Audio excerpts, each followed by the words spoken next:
जय श्री राम, जय बागेश्वर बालाजी, जय माँ महालक्ष्मी।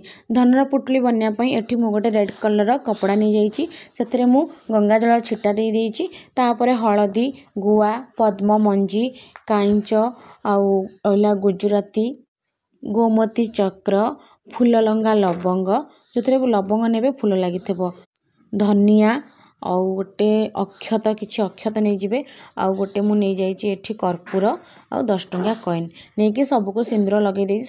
सबुथे एठरे भी गंगा जल छिटा मारी तापरे पवित्र करने तो सबको मु पूजा करछि धूप दीप देकिना। एठी मु गणेश और लक्ष्मी को बसैछि। लक्ष्मी गोटे चुंडी सिंदूर चंदन लगेछि। अति सिंपल ही पूजा करिछि। आपण माने भी एमती पूजा करि परिबे। पुटुली की आपण बांधी देबे, बांधी की माँ पाखे राति रे रखिबे, माने जो संध्या बेले पूजा करिवे सेटा माँ पाखे रखिबे।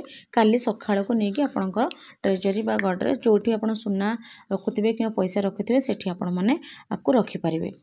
तो आर वर्ष को भी सेमती से दिन ही ताकू चेंज करेंगे। जो सब जिनस भल थी ताकू आपण आनबेनी, जोटा आप नष्ट हो जाए सेटा को आउ गोटे नुआ आनिक पुणी आप पूजा करेंगे। रही नमस्कार। जब वीडियो भल लगी लाइक शेयर कमेंट करें जमा भूलें।